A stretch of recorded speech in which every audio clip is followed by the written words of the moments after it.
The ascension of Aegon Targaryen was confirmed, and the fate of the Seven Kingdoms sealed on the Field of Fire. Kings Loren Lannister of the Rock and Mern Gardner of the Reach stood against Aegon's invasion.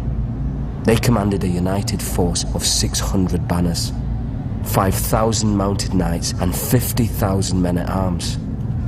Aegon's host was vastly outnumbered, and when the army of the two kings charged, the invaders turned heel and ran.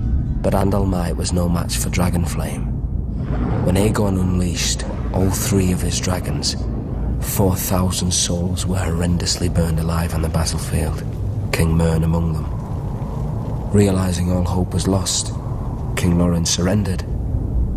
The Starks of Winterfell had no intention of submitting to Targaryen rule. They had reigned as kings in the north since the days of the First Men and were determined to resist the Targaryen invaders, just as they had resisted the Andals thousands of years before. King Torrhen Stark led his army to the Red Fork just east of Riverrun, hoping to succeed where Lorne and Mern had failed. But when Torrhen saw the size of Aegon's now mighty host, along with his monstrous dragons, he knew he couldn't subject his followers to the horror of another Field of Fire. He bent the knee and swore fealty to Aegon, who allowed the Starks to maintain their lordship over the region as Lords Paramount and Wardens of the North. Without question, Torrhen Stark saved thousands of lives that day. He was ever after known as the King who knelt.